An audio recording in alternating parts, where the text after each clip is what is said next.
All right, what's up, macro perspective peeps? It's just your boy Seamus and Marcos on this one. I think we're just gonna be chatting it up, but we want to keep it informative, right, Marcos? What do we want to talk about? What do we want to talk about today, Well, I think first things first is congrats. dude? Thank you, my man. Thank you.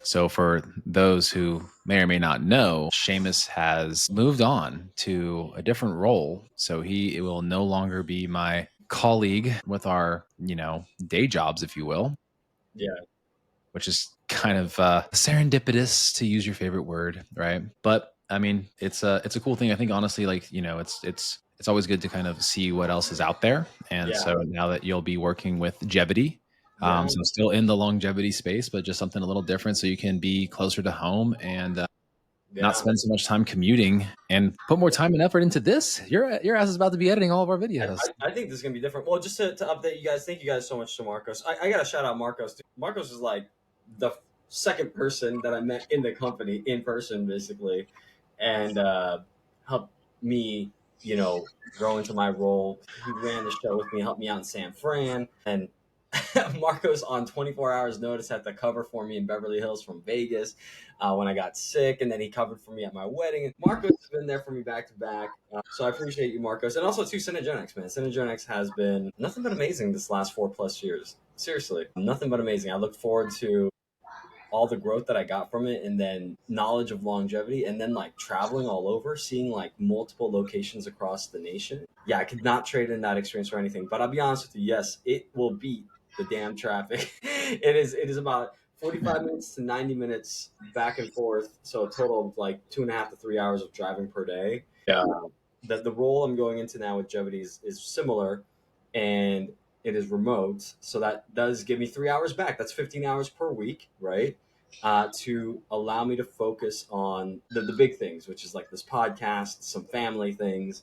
So it's gonna be good. It's gonna be good. You get married, got a new job, But yeah, I mean, it's a part-time job with just driving. I mean, my commute is half of yours. So I mean, like again, like that alone, like I can it's good for like one check-in call, you know what I mean? But to try to do three, it could be every day to and from would be really hard. So especially if you don't have like all the data in front of you to ask the right questions to people, makes our work sometimes a little bit more difficult with probing with the right questions and Yeah, seeing all the data in front of us. Um, yeah, man. I mean, obviously the company will miss you, and there's a lot of, just things that are evolving, and it's cool. I mean, it's cool to see kind of what else is out there in that sense. yeah, And I think, obviously, I think everybody expressed to me, it's like, yeah, it's like obviously someone that we'll definitely miss, but I mean, dude, I mean, it's tough to drive into like major cities when you live on the outskirts and you deal with traffic. I mean, maybe that's like a point of one of our first topics, dude. Like how to handle long commutes, because I feel like there's quite a few people I'm working with that have an hour long plus commute that they have to deal with. yeah. And so, I mean, in their work week, they got 10 to 15 hours of drive time. And obviously, you were really successful with like making sure that your priorities were met for yourself. And obviously, now you have a wife and you guys have had a relationship now for going on like a decade, right? Yeah, 10 years in October. I think that's a Yeah. great point, dude. Like how, like I feel like we turn this into like, how do you stay on top of your goals with 15 hours of driving, 20+ hours per driving per week that you have to do?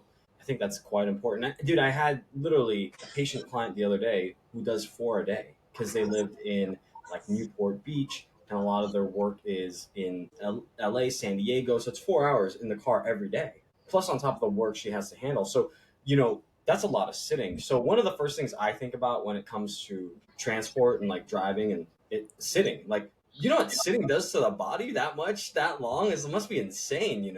They do say it's the new smoking, and eventually, when we get Kelly Starrett on here, I mean, we've had some technical issues. We had him getting sick, and once we have him on, it'll be, I think, an amazing episode. But I'm Yeah. pretty sure in his one of his books, if memory serves, he talked about, in I think it was in Deskbound, right, where he's talking about the statistics of like the modern day like workspace and how certain things just lead to, I mean, mismanagement of your health in a sense. So, Yeah. um, I think, I mean, movement, right? Like you just said, like, I don't really have the best posture when I sit, and it definitely plays a role in like my sciatica kind of acting up a bit. So I mean, I've been trying to be more intentional with actually sitting with my work just to kind of do more deep work, which again, obviously we're both advocates for having like walking pads, but you can't walk into, all the time. Yeah. yeah, like it just, there's just new tasks, or as you're learning new things, you can't do it. And that's something I express to so many people is like things that you've done for a while, check an email or whatever that might be,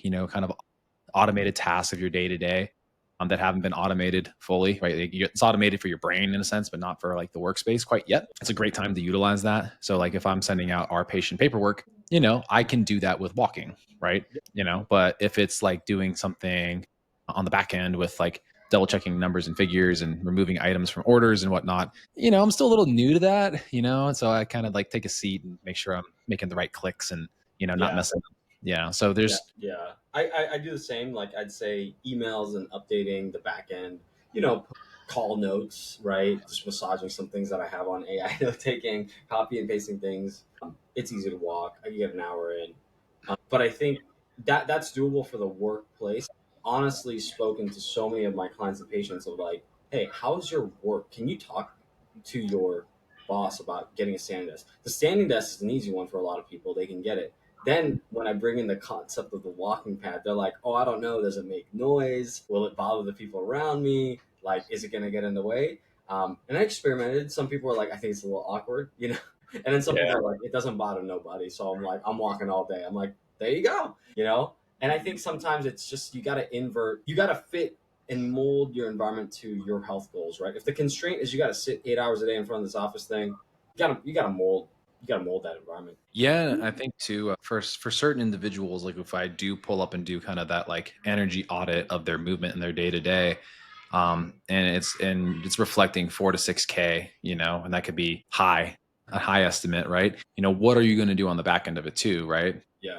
This week for us has been probably the busiest week we've had in 4 years, Whoa. patient facing, right? Like again, like I mean, I've traveled across the country and I felt like it was an easier time to hit step goals, right? Like because I'm walking in the airport, like I gotta wait for my plane, like I gotta kill time. So it's like, all right, whatever. Like I got 30 minutes till this Listen to flight. Let me just, podcasts, walk the laps. Yeah. yeah, I'm out there just trucking it with my backpack and or suitcase, right? But then like lately, I'm like, got home last night. I think I was at like 6,000, which for a work day in an office, I was like, that's actually not bad. And I also think about, I was like, dude, today I felt like a schmuck. Like this was so low on activity. Yet it really wasn't in comparison to like an average person, right? Yeah. And I don't have an average stat, but I would be willing to bet that 9 out of 10 times I'll have someone come in and they say that they're more of an administrative role or maybe even an owner of a company, they're 3, 4 thousand. That's what their Yeah. stats show me. Yeah, yeah. No, and I think that's important. I think activity and the steps is there, right? Like in the workspace, you could do it. I think one area that maybe we could talk about, like I know, like being productive, like you said, in the car. Like we were talking previously, like how would you approach like people getting productive in the car? Because that's like we can't get steps in the car. We can't get steps in the car. Some people eat some protein on the way in the car because they're going from picking up the kids to going back into the office or office to kids. It's like, maybe that's a way to Yeah. get some protein in or something. What have you kind of thought about? I've moved a lot of kind of client calls knowing when my normal commute time is, right? And it's changed. It's actually gotten a little bit earlier now that um, kids are back in school. So I'll probably have my first like phone call 8 or 8:30 a.m. Get to the office by 8:30 or 9. Kind of time the call when I'm to miss dead zones. Like I know where all the dead zones are. Um, and it makes that time feel more productive. Honestly, the commute doesn't feel like a commute because it kind of feels like if I start my workday. Yeah, But whether it's kind of the outside people I work with, right? And then it's like into office mode, office stuff there. I think at the end of it too is like calls are great if your job requires that. Obviously, you're not doing emails or exchanging ideas like that. I think one of the more useful tools in today's world, which is like kind of the when we started this podcast, like AI was like coming in, is you can kind of use it as kind of like a sounding board with some of the newer features that are in yeah, existence, like the talk to text versions or having kind of a conversation of like kind of outlining critical tasks for the day, which has been a kind of again like it's new. It's weird because it's new and I don't really know how people could utilize it, but I think there's something there where it's like, hey, I really want to manage my time most effectively today, most focused on these tasks first thing in the morning, like spew out everything that you do and have it kind of create that like kind of calendar or checklist of events so that Yeah. you can be the most productive version of yourself while you're in that workspace, so that maybe you do have, if you are time bound, like you have like the punch a clock right on the back end of the day, where it's more of those kind of walking tasks, right, where your brain doesn't have to overly think. It's yeah, not overly thinking. You can kind of do it automatically. Yeah. Yeah, so I think those are kind of unique new things with the AI conversation stuff. I don't even think you need a premium subscription. I think most of them are included in the free versions, if I'm not mistaken. Like, Yeah, you just talk to that thing free. Yeah, no, that's what I love, dude. I love like, can we get ahead on some menial tasks like boom, boom, boom, boom, boom, right? You could probably talk to tech people, probably send an agent to do it on your emails, put some things in the calendar like that are like voice to text. One of my favorites. One of my favorites. When we were doing our board exam, like, dude, I was on the road a lot. That board exam, I think this is great for a student or just a professional that's like probably doing a course that they got to pay for and like get recertified in something like we do in coaching world. yeah. But I know that other worlds do it. The healthcare worlds, they get the CMEs, right? They got to get the certified medical educational units, right? Maybe other people are doing courses or a master's program. Dude, that's when you can put the lecture on. That's what I did. I put the lecture courses on. It was like hour-long drive. Dude, that was the best hour of my life. I learned. I was in the class. I was asking some questions. You put the lecture on, and then you could also just take like the notes and then upload them into like a PDF reader and then like listen to them. Now that's a little bit more complicated, but some of the courses they have video courses, and like video Mhm. courses are the best. You just play it and it's like good to go. So I think you could use that time effectively for some work, some artificial intelligence, doing a course, whatever. You know what I'm saying? It's fun. It's gonna be. I think for most people that are trying to get ahead in life, they're gonna figure out what to do in that dead time. You know what I'm saying? Yeah. And as we've seemingly we work with a ton of people that are always busy or striving to get to that next step in their Yeah. careers. That makes a ton of sense. But it's different than how they may have studied in the past, right, dude? Like, Mm-hmm. again, like take that as the first pass of information. So you've kind of heard it once. And then if you go back to it again, when you're actually seeing the slides, you're like, this feels familiar. Right. And there's like a new way of maybe opening up some learning, which again, for me, it's tough because I kind of go in and out of bouts of learning. Like last time I was Yeah. really doing anything like that was in preparation of the board and the class that we did for however many months. So getting back into it, like running joke right now is like Seamus has been done with his class and I still haven't started it, even though we bought it at the same time. So I need to probably take a page out of your book and do that, but I'm again kind of head down. Like I like that time of like communicating with people because the Yeah, yeah. drive just seems to go by much faster. I mean, I'll call you. I think maybe one thing during a drive, what's really great? I think people can focus on their emotional health. Something my therapist made me do is connect with your brother, connect with your friends.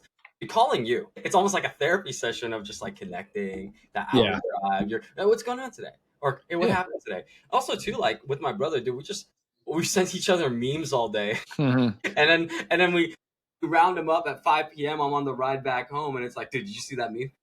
You see that meme? Yeah. And it's just like time to connect with like the person you love because you're not seeing them. So it's like it's good. You could like get some emotional resilience in that and like connect with people that you love without having to. You don't see these people every day sometimes, but it's like, okay, cool. Like at least I get to speak with them. Right. I mean, those are our little hacks. I think other people, as you're listening to this, you probably think of similar things. And those are what we found to be most productive uses of our time when it is kind of downtime and we're not irresponsibly trying to watch a show while driving or something along those lines. So, but getting that time back, I think is super valuable. And, again, the thing I told you was like, hey, like, all the glitters isn't gold, not having that commute time anymore means that you now have weird little things that have to change because you Yeah. may have been using that time to really get ahead with your education and now it doesn't exist anymore. So what changes for you?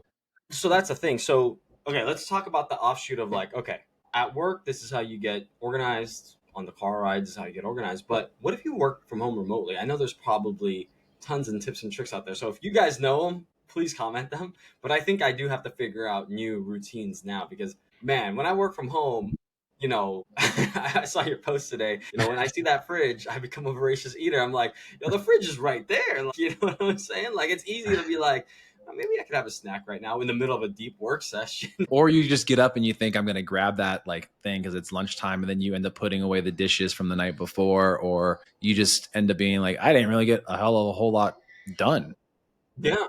That is, again, it used to be maybe a one off for you, and now it's an everyday thing. So Yeah. you'll have to kind of like, again, separate those things. And I'm sure as your calendar fills up with more consults, it'll feel different It'll feel for different. sure. I've already kind of like, as you can see with my new background, created a whole new working environment in the office, the space above the garage that we have connected to the house. But the office space is like way bigger. Like we got the fitness stuff in here. We've got all these things. But my new desk, I'm happy about it because it's like we spend a lot of time in this place. This is the place where you put in the work, right? This is where you make your meetings. This is where you make your content. This is where you do your stuff. So being proud of that space, like I'm pretty happy about it.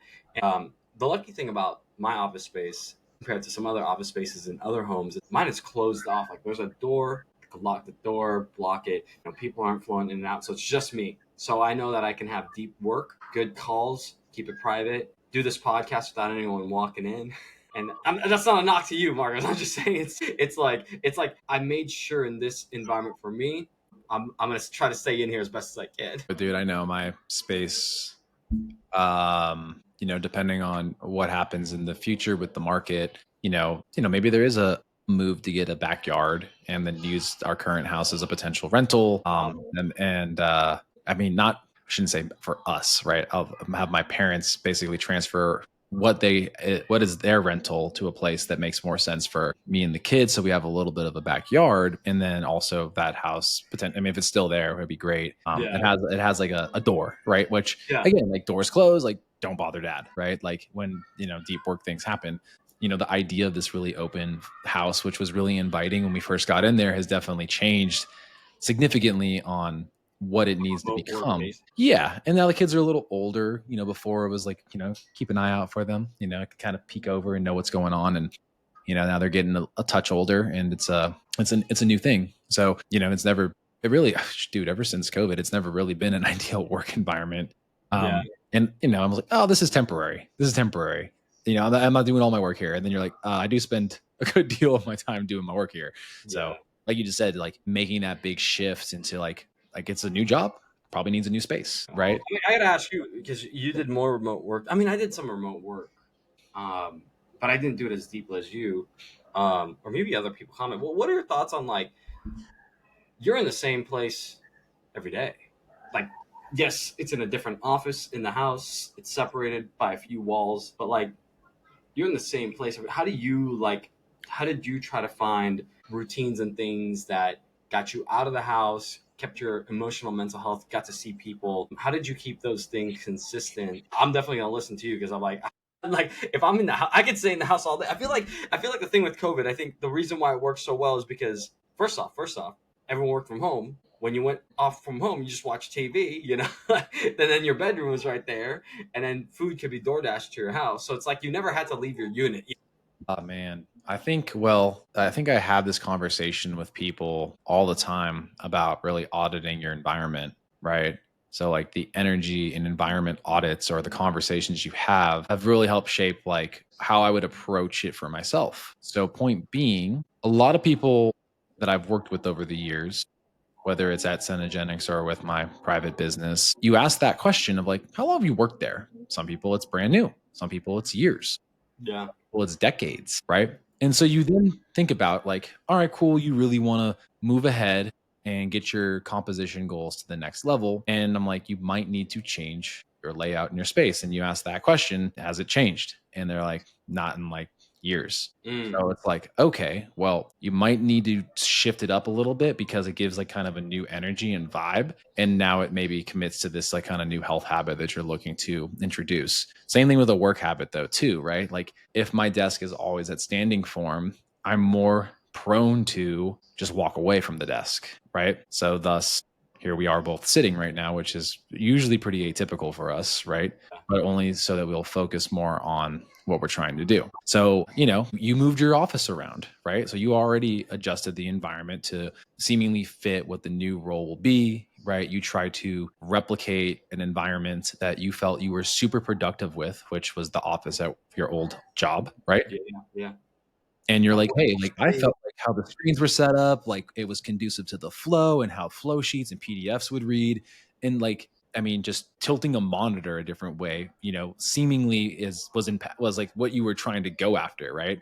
I know Yeah, you yeah. have two vertical alignment monitors there because of how it helps you be able Dude, I to see read. so much data. right? Yeah, which again, like lately I was used to using multiple screens and my head was kind of turned and like to looking at like half of one screen, half of another. And this monitor right here is actually big enough to like pan two Salesforce windows together, right? When it's in that mode. So I'm like, I should probably be doing that a bit more, right? So I'm like, oh, this is actually a more productive way for this version of it. And I'm never really stuck on like one thing because I know that there's probably better ways to do it. So just being open to kind of like trying a new thing if you feel like, oh, this could be more efficient, or, because I'm looking back and forth, or, if I am trying to do it with walking, just tilting my head, I feel like I'm, walking crooked and maybe that's messing up my gait. Yeah, So I think just like always kind of look at like maybe just experimenting it with a different way. And it was funny because like I went to like my laptop versus this desktop to do some of the paperwork to be sent out, and I was like I completely forgot that you kind of have a similar function on a Mac as a Windows where you can create, two screens on one in a sense, right? yeah, yeah, Versus looking at two separate ones. So each screen kind of is representative of like how one is like, cursory glances of like checklists. Am I getting it done? One is like the messenger stuff, right? So it just like literally has like text or the texting platform, right?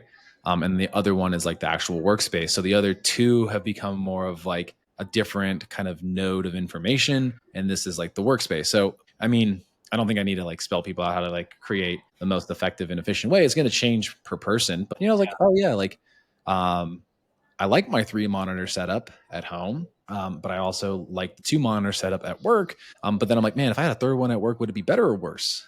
So um, always tinker, kind of iterate on your own processes, like you talk about a lot, and it yeah. hopefully then leads to the most productive version of yourself. So Just being open minded, being open to it. That's good. I appreciate that answer. I think it makes sense. The work audit, the environment audit, who you're speaking to audit. I like that. Also too, like I think part of that too is like I need to find a routine of like walking the dog again, getting out of the house and finding that. I mean, like, yeah, I start the day with going to the gym. I train. I go outside the house, great. But then I'm in the house the whole day for work and stuff. But then finding times to get out of the house, not necessarily to go anywhere, but just to be out of the house so that like my mind is doing other things, right? And I think, during the week, like whether that just walking the dog in the evening when it cools down a little bit more here, and going down the block for 30 minutes and just speaking with people on the street, seeing new faces, right? Going to the mall and stuff, or going to the store, like doing just the normal things, making that a consistent effort as opposed to, man, you just spent 24 hours 24/7 straight up 7 days in a row in the same 4 walls. You never left it. So I think I might go cuckoo, for that. yeah, I think that might be the biggest downfall for you. And that was like when you first joined, Centogenics, where I did, I moved from our house to my parents' house to try to save some money to then potentially move. And then we ended up buying this house, right? We were thinking about moving to a different state. So I had like a different like work environment and set that one up, and then like tried to like, go to new spaces. The one thing that kind of sucks here is that there's no cell service. So Mm. I'm a little more confined because if I'm not on Wi-Fi, I will drop calls. So for individuals that are more Zoom based or video based for their work in their remote setting, I would also say, hey, what does your service look like? And do those calls have to always be Zooms? Can they be phone calls, right? Because then you can be like, all right, cool. I know that with X client that I can be moving with our call, right? And you can kind of lump that into the day and kind of plan your days accordingly with that. And even for some of the most the business coach that I worked with, right? Very successful. And she would spend a lot of time working with, her coaching clients. Yeah. And I told her, I was like, hey, like, look at that as an opportunity for you to potentially move. I was like, every time you call me, I don't need it to be a Zoom. I'm cool with just like talking, that's where I'm getting my value. And, we're getting into these things. Certain calls did need to be Zoom because there was like kind of handouts and materials that she wanted to kind of go over. But knowing that I think is super important. And yeah, I mean, always look for opportunities to figure out what will best be the needs of the client. I think I will open up with people asking whether or not, do you want it on Zoom or do you want it on a call for Yeah. our check-ins? And that's again beneficial time.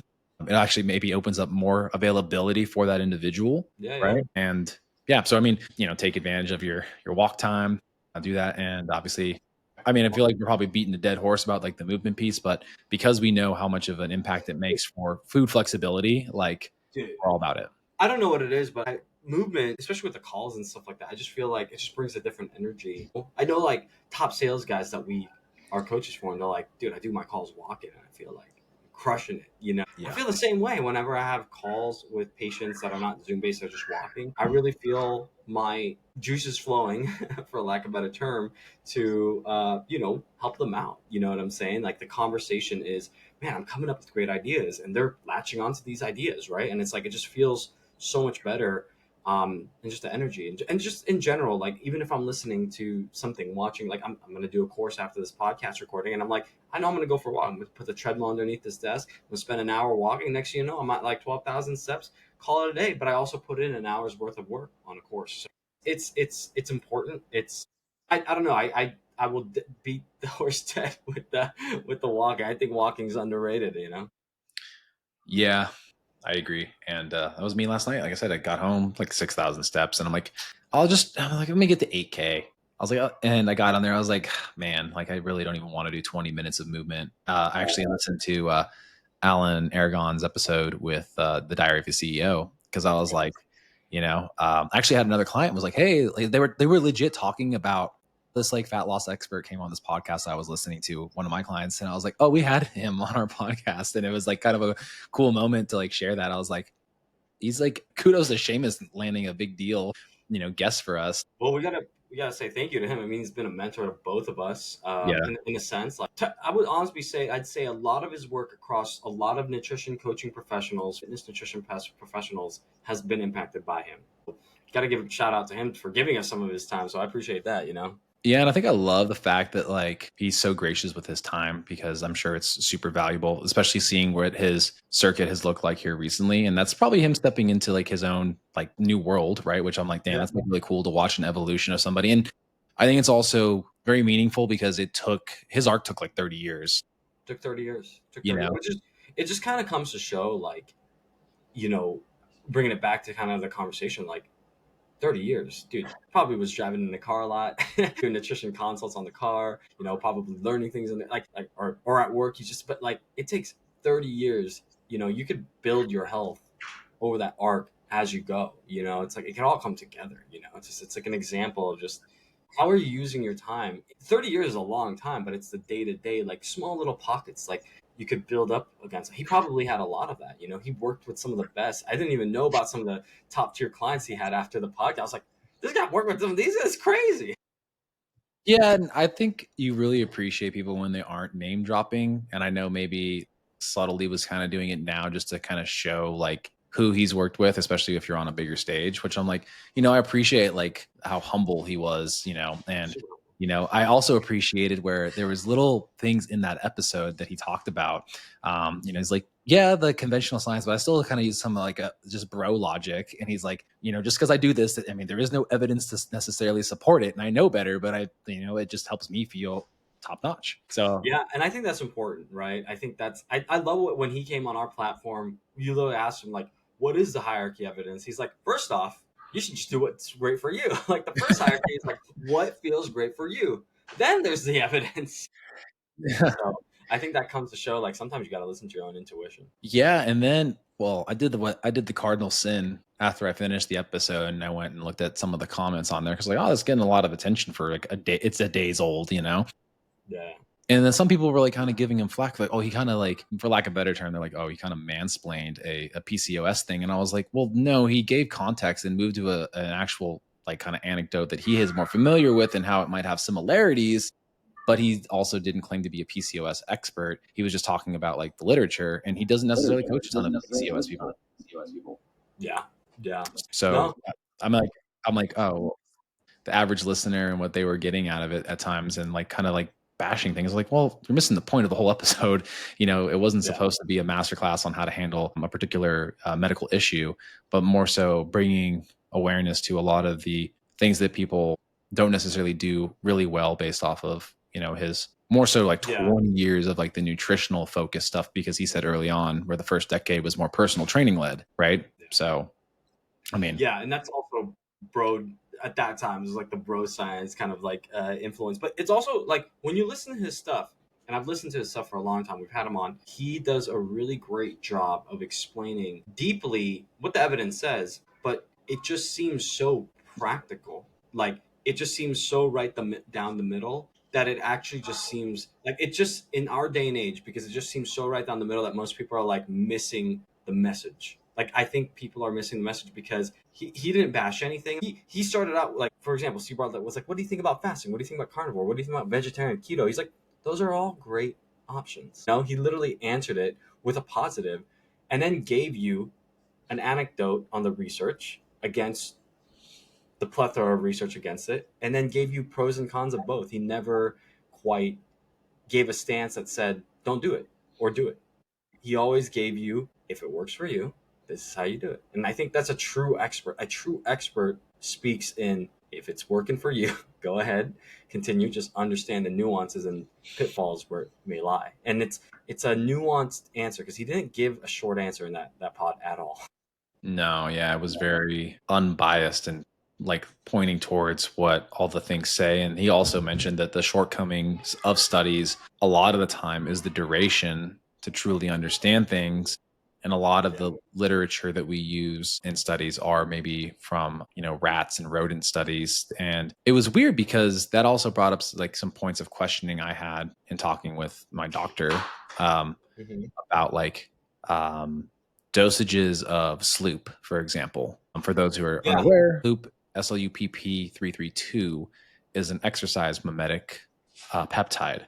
It's oral, and most people will do about 250 micrograms twice daily for 500 total, or 500 once a day, or 1,000, somewhere in that range. Yeah. And it was weird because, like, if you go and look at the rodent studies, or you have AI parse it and give out information, dude, the magnitude of how much they actually gave to a rat was insanely more. It's insanely more. So because I'm on Sloop, I'm doing 500 micrograms per day, just once in the morning.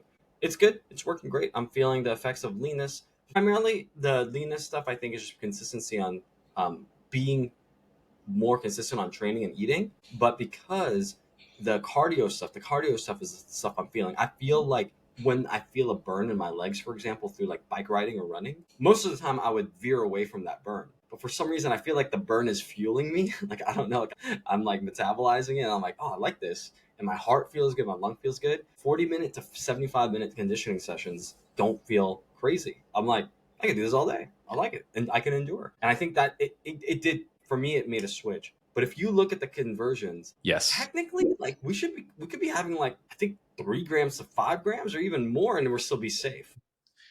Yeah. And then it was like I actually dove into another individual that does a lot of deep research dives, and I really love his content because the production of it and the concise nature for Don't gatekeep. Give us a name here. his name on YouTube is Vigorous Steve. And then Vigorous I Steve. believe it's also on I think it's also his handle on Instagram as well. But he also broke down that same thing with like the rodent conversion after I had that conversation with Dr. N. And I was like, okay, so he broke down the questioning that I had, that we both had, right? In a way that like how it scales over to a human from a rodent, and then why the numbers are what they are. And yes, it is supposed to be higher, maybe tenfold of what it's supposed to be, maybe closer to 5 grams, but a lot of people are seeing Yeah. really positive impacts with the micrograms of it. So you're So like, why?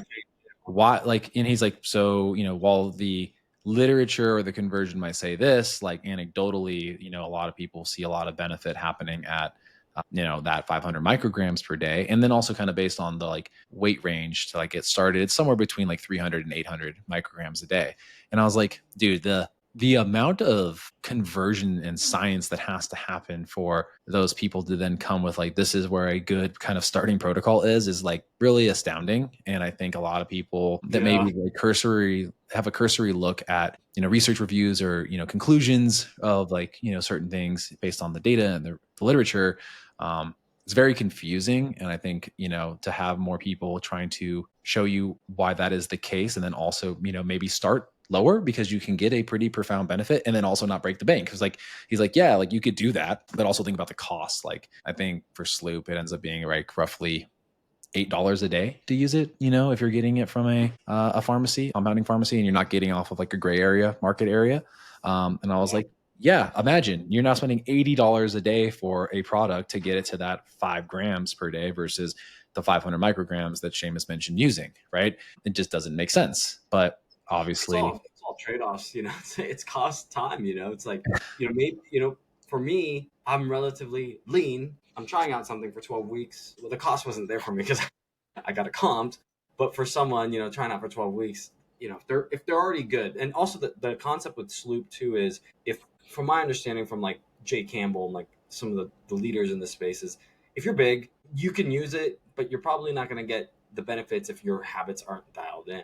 If you're dialed in, you're going to see the benefits a bit faster because it's a new thing. It's a new stimulus you're putting in there. And they're playing with it in different ways, right? It's an exercise mimetic without messing with the endocrine system in the heart. So the cool thing about it is you can take it at noon if you sit all day, right? Technically, now you're working out at noon, even though you're just doing some charts on the computer. And then you could do it at post dinner. It's like, that's 3 workouts per day. If you do a workout in the morning, an exercise mnemonic workout at lunch and dinner. Imagine 3 workouts per day, like, but 2 are in a capsule. Yo, I would take that all day. But yeah, the cost is definitely, something to, gawk at. yeah. And I think the other thing too that my physician always mentions too is like, you really think that the pharmacies would just not pick up on these things and like patent it earlier on? If they, like, why do they like throw it to the wayside? So he's always a little skeptical. And I love that like we can have these kind of skeptical kind of, where he's like going to be a skeptic with any of these new emerging kind of things. And I'm like, I don't even know. Like, was it that, in the last, I don't know how, do you happen to know how long that's been around, Sloop, by chance? I think introduction wise, like 2023, like is kind of the idea that I got. But don't quote me. It's only been like 2 years or something like that. Okay. So that, I mean, if it is newer and it was kind of something that was synthesized based on the advancement of technology and AI, that makes a ton of sense that, maybe we're getting access to things before they've had clinical trials. Well, And so a little bit, yeah, a little bit there, but also to remember some of this like stuff is like from Russia. These biologicals and these peptides, and those Russian studies just finally make their way here, or we get access to it because obviously studies are funded and was can't it get done. the fact that it was in Russian and it wasn't translated? Because But now Seemingly, it's being seemingly, you would think translated. that some of these pharmacies that are worldwide would have been able to have deciphered that at some point. Because AI, though we Dude, have, now they're saying it's easy. Now they're saying it's easy to decipher these studies. Now, like the 60 years of peptide sciences are like, oh, we can learn it now. Like people have, if it's open access a little bit more, like people can just like learn it now. So, and maybe that's it, And again, like these are fun conversations to have, and that's kind of nice because I'm like, hey, let's give it a go. You know, is it? Is it? now the nerd in us is gonna like go down deep dives in these peptides and biologicals like for ourselves. Well, yeah, that's why I really appreciate people that are, like the Jay Campbell and who's the other person that's like a part of his company? It's like Alex, I think, or Alec. I Yeah, can't think of Alec. his that. I mean, I think it was with a K, but he also, I mean, both of them when I've listened, Alex Packel's really good. Yeah. that guy, yes, yes. And they're talking about it too. And I think we are really on, again, another new frontier with it. I think the early ones like BPC had their heyday, CJC, Dude. the GHRPs, the growth hormone releasing peptides of the world. And obviously then circa, almost 2 years ago, where it kind of got shut down in terms of production. Was it because of the efficacy was really good and there wasn't any kind of like clinical like footing behind it, like, actual double blind placebo control trials and stuff like that. So, we get shut down, but anecdotally, we heard a lot of great things and, in utilization as well, they were obviously up on the up and up, right? So it's a very interesting time. And again, like all this to circle back to the beginning of like, transitioning jobs and getting a new insight, right? I think the benefit of your new role is that seemingly the company that you're about to be working for is trying to utilize some more unconventional means to maybe help with health outcomes. With us, we're staying a little more tried and true. We're willing to experiment, but It almost has to come as like an internal team, giving it a fair shake before we can then kind of educate our physicians, because the physicians, duty is obviously to take care of the Yeah, health first and foremost. I think with Gemini it's still tried and true, just because everything has to be above board. Because I've just gotten some inside knowledge on them too, but like they're getting audited too, all keeping it above board. But also, like, yeah, maybe they're willing to try some things that are a little bit more leading edge, bleeding edge. Not that Synergenics isn't. I think there's just going to be clinical oversight, and I think they may be a little bit ahead with that stuff because they're a little bit more nimble, a little bit more agile to pull in some of these things faster, right? From an infrastructure standpoint, not from a philosophy standpoint, from an infrastructure standpoint. Yeah, and I mean, look, like again, we're going to compile, and we've compiled years with a certain outcome with patients, right? Whereas the other company doesn't have as long, in the field, and maybe the physicians are new to the ideas behind this, and so they're more willing to look at that information and give it a go. Maybe it is a little bit of a placebo effect, but if the demographic that you're going after also wants it, the Yeah, people you'll be able to really suss out whether or not it's useful. I think that's a big thing, right? That's a big thing, right? Is like in the clinical space, we do our jobs as clinicians, and we try to not have bias, but also companies have to make money. You know what I'm saying? Like, there's a performance incentive for people, even though they're not salespeople or something like that, to talk about these things because the market might be asking for something, right? And people might be asking for something, and it's like, look, we can provide it. We have clinical oversight. We're not necessarily flat out putting it in front of your face, like some of these. And I'm just saying this is an example. I don't really care, but like that GLP-1, ad on the Super Bowl, is it like in your face like that, or is it not? Could be a little more subtle. It could be a little bit more collaborative, and people are seeking it because they do their own research, and then they can find it through us or through you, or Yeah. not just because, hey, you should take this because it was an ad. Well, I think that's like what I'm appreciative that it wasn't like a tumultuous ending to your relationship with the organization either, where it's like, hey, we're still going to, maybe have a powwow, you and I for sure, but other people in our group to hear Oh, I'm about. still consulting, man. I still have a consultative like presence in the company. Like I have projects that are unfinished, so I still have to do these things until the end of the year for sure. Yeah, and I think that leads to growth for every organization and not just one, which is kind of unique in today's day and age. And yeah, like again, not to say this like, oh, is it a greener pasture? And I don't think you would say that was necessarily it. The biggest thing that was most appealing was you just get to not have 3 hours a day that you have to deal with. Again, Yeah, you told me, and guys, like this is, I mean, why we would talk a lot in the afternoons. He's like, yeah, I'm driving home. He would leave work right now at 6 p.m. yeah. I because get home at like 7. if he leaves at 4, he gets home at the same time if he leaves at 6, kind of shit. Like that. Yeah, it's just a little more productive being at home, and also too, like by the time this comes out, like my wife will probably say it too, but she got a position too, and we're both starting the same day. And she's starting on a new position, so clinical, but it's 7 minutes down the street, 10 minutes down the street. And for both of us at this time, I was just thinking, I had to think in front of me longer than a year, 3 years, 7 years, 10 years. I was like, yeah, I can be at the hospital visits when we start thinking about kids, right? She's down the street. She's home right away. She gets off work at 3 and doesn't get home at 5:30. She gets home at 3:45. I'm at home. I could be like, I had to just think a little bit differently. Like I was so comfortable in the life that we had that I was like, I was willing to do the daily things, but then I've inverted that and thought differently. And I was like, wow, look at the upside of like what the lifestyle could look like, and not that to say that that's better or worse than like what I had before. It's just have to start thinking a little bit differently for the opportunities I need to make for myself.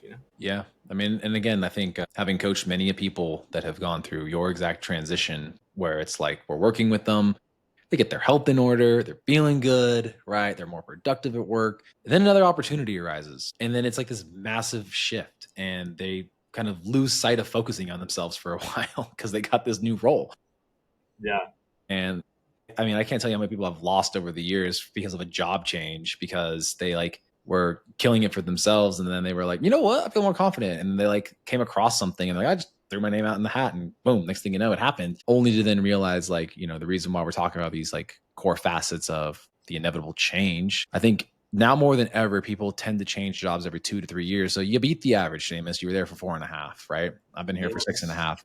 Well, can we talk about that? Yeah, go ahead, finish your thought. I had a thought about this changing of landscapes, but yeah, Uh, and basically, all I was going to say is like a lot of people do that because it typically leads to more potential upside for income, right? Like that's what the stat says. You should be changing jobs every 2 to 3 years. But like, I also look at us and we're like, man, we want to grow within the one organization, which, obviously yours is a little different. You wouldn't have left if it wasn't for, again, something that's really out of the company's control, which is like, yeah, you could live closer, right? But also too, you guys are nested in your, kind of like family we're home. kind of situated right now, like with the family, and it's Yep. helping It's financially in LA, yep. and It's culturally, like it's cool. an expensive city, right? So you have to maybe live a little bit in the burbs versus like downtown. Could you guys, like, you had told me like, hey, we're thinking about getting a place kind of in On the west Beverly side. Hills. Yeah, like closer, like again, like a 10-minute commute to the office because you guys were both working over there.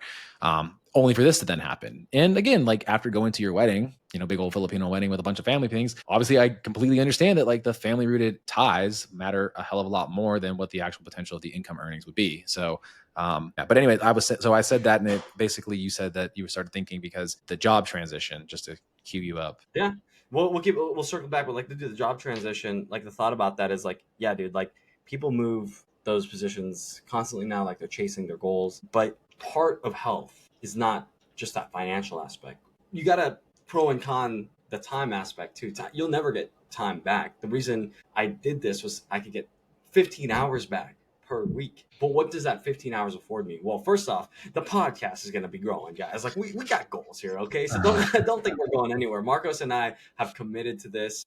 And if anything, it's probably gonna be an easier commitment to this now that I don't have to be like, shit, Marcos, I gotta drive all the way home to get on that podcast. Like, give me an hour. Like he's like, oh, don't worry, we're already here, you know. Yep. So it's gonna be an easier commitment. So pod episodes are gonna be popping out with us. Still chasing guests, guys. We're still chasing guests, and be on the lookout. We're on growth for community, right, Marcos? We're trying to grow this community in a more community aspect. So we're looking at channels of community growth, and also too outside of your hobbies and goals and passion projects, what does health look like? If you don't have your health, how do you even access wealth? One of my favorite quotes is, look, if I was 80 years old, right, and I was a billionaire, and you told me, hey, get your health back, 30 years younger, you got to give your billion away. I'm like, let's do it. You know what I'm saying? I'm like, let's do it. I'd rather have my health, my youth, my age, like all that stuff. I think if you ask that question for somebody like in a disease state, there's no price, there's no price. I mean, that's always in the back of my head every day when it comes to the flexibility the job has afforded me over the years. Yeah.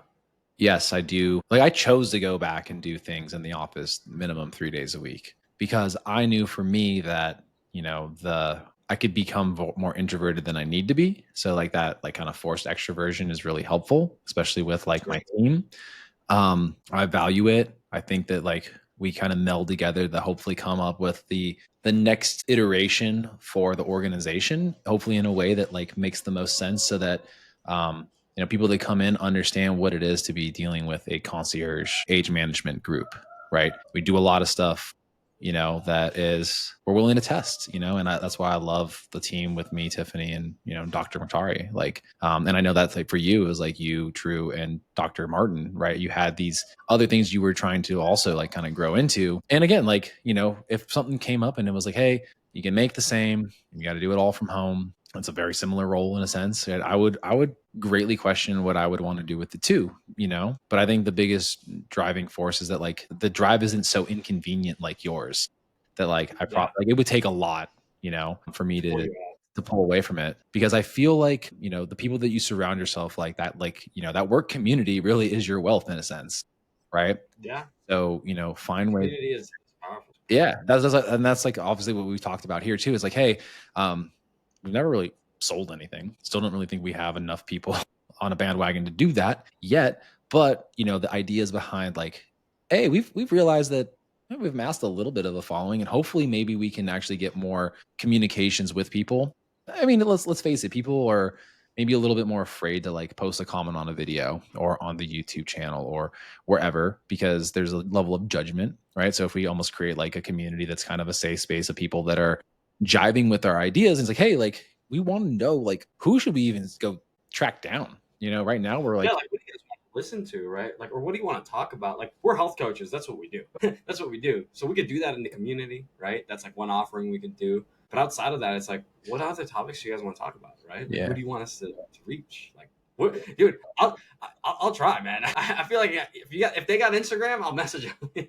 I'm not embarrassed to try. No, Seamus is definitely like the most like in the DMs person I know from a networking perspective. And like my hat continues to go off on everybody that he's like just shot a shot in the dark with, essentially. How many that have panned out and how many have also been turned down, and obviously respecting people's wishes. And they're like, hey, it's not a no forever. It's just a no right now, like where I'm at, Dude, what I'm doing. honestly, part of the community too, if we're being honest, let's say it does become financially viable, right? Should be real. Is part of that is the team and the people that we chase, right? Like for example, if someone we've had people that came on, their speaking fees are 10,000 guys, and they showed up for us for free, right?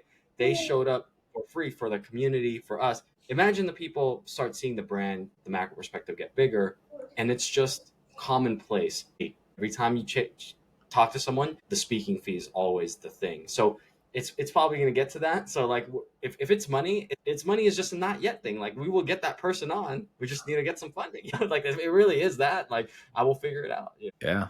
I think it's kind of cool. I think, to wrap this up and keep it at like an hour. Yeah. Um, Yeah. the cool thing that's happened about this is like, again, this has been a prime example of like, if you're willing to invest in yourself and try things that you think there's something that you would gain from it, it's totally worth it. It's cost us, I don't know. What do you think we've spent in terms of like podcast land? I $2,000-$3,000? would honestly say like $5,000. Yeah. I guess if we include like camera and better microphones over time. Yeah. Maybe And five yeah. to But five. but Yeah. really, in all honesty, it's an hour per week or 2 hours per week, like that Oh, you're in terms of committing. like the money that we would have to like have made for ourselves to do it. Yeah, I agree. But I mean, like in terms of, we've also been able to get a lot of that back, whether it's again, like you just said, certain people's speaking fees, if you can factor that into like a cost that you didn't have to pay for because you got to steal an hour of somebody's time. And it's actually And led their to, audience and now we garnish their audience too, right? Because now they've skyrocketed us, right? yeah, I mean, shoot. I think that was the biggest thing that Rachel had mentioned too, was like, hey, one of the most recent episodes, like we throw a little money into like kind of like help push the reach a little bit, guys. Like, that's part of the expense that I just talked about. We're talking like, again, we just basically we don't drink a coffee out for a week. Oh, oh. Yeah. But we had one that we couldn't promote because of, we wanted the title to be a certain thing, and it was getting denied, and it's fine. But that episode, like, she's like, we still got like 50 views on YouTube with it, which is like really good for you. Like for us, it's like, okay, so we appreciate all the support that's kind of come to pass thus far. Our Yeah. gratitude to everybody that's listened and continues to listen. We really do appreciate you, and people that give us a full listen all the way through. Hopefully, you can sense our passion with it, and that we're genuinely just trying to get better with our cadence and the people we have on, and not make it the same old, like, you already know the expert in the sense of like their area of expertise, but how well do you know the person? And when we get to know the person, we found like so much out of it. And that's kind of like where the next brainchild is stemmed. Like thinking about building a community and seeing if these Yeah. people, when they come on, if they have some sort of like masterclass or some sort of like distilled version of what really helped them, if they could kind of put it into that community for you to like go listen to for effectively like no charge. And So it's yeah. and it's great. Well, I'll end it here with this, Marcos. This has been. I'm just commemorating a moment here. Like we started this because of said things in Cinegenics. I will always love Cinegenics. Like honestly, like still probably gonna find my way back there in some way, shape, or form, and with the team, with the people. So, but as I venture into new lands, it does not stop this. I will always do this because how do I say this? Information is just information, but education, wisdom, the nuance that we bring, right, Marcos, about health and wellness, um, other aspects of it, deep health, people need to keep hearing it no matter what. And if their entry into changing their life starts with us, I'll take it. I'll take it. Yeah. And if working for a great company has taught me anything, it's that, sometimes it feels like it'll be goodbye forever, and it's really not. Just ask Christian, right? Guy went from working in our office in what was Columbus and now Cleveland. He doesn't work in the Cleveland office though. He works in the New York office. All Yeah. that came as an opportunity. And, initially it was like, oh man, like this is great. Oh, this is not so great. I gotta go do something else for a while. And then it was just like, again, something else changed and boom, now he's, again, and keeping the connection with those people, that you build. I think again, like that's a great part about our like performance health team is there are a lot of like real lasting relationships. And I'm glad that I get to be able to continue to share what's going on and how you're going to educate and inform me, hopefully on things I might be overlooking or, how to dive into stuff a little bit deeper because you're going to be doing it in a different perspective here. So speaking of, that's the whole idea behind the macro perspective, guys, in a fucking nutshell. And if you didn't know, like we want to talk about and create, perspectives on our 5 pillars, right? Family, focus, food, fitness, finance, right? family. One of my leads for today, Seamus, I wonder if you saw the email. She actually does kind of an interesting thing. And even with just a few conversations with her, so she does like living trusts, right? She actually wrote a book. I'm excited because this is a very different thing.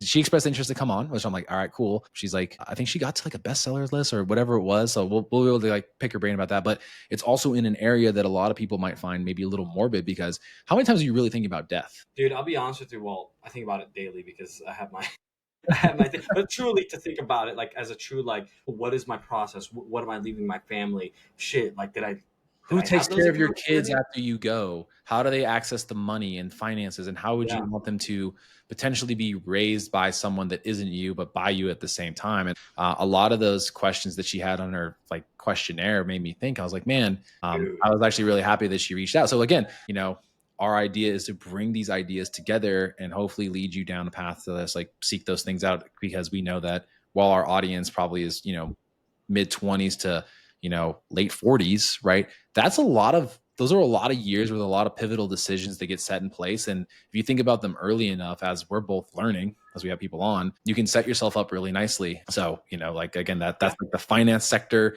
that area of health really does probably dominate a lot of the other 4 so fucking much. So dude, if your finances are on point, like that's all you're thinking about, right? Your sleep's not on point. Your fitness not, your food not on point, right? Like that's a really big pillar. So I think talking about that, especially with the context of passing how your family is, it's like you said, it may seem morbid, but it needs to be brought upon. Well, look, I'm excited. I got to move on to some other things. Marcos, thanks for this. I think it was a great episode. I think your daughter was bothering you, so well, she's like, Dad, come do this. Yeah, she kept on coming over here with a little duck. And again, hopefully you all have been inspired. This is episode like 175 now, and it's really taken that many to even get like decent edit. And I'll leave everybody with this. If there's something that you want to start doing and you feel as though it's a good idea for other people, just do it for yourself, because you have so much more to gain from it probably than the other people, especially if it's like passionate to you. So until the next time, everybody, Marcos and Seamus, we're out. All right, later, guys.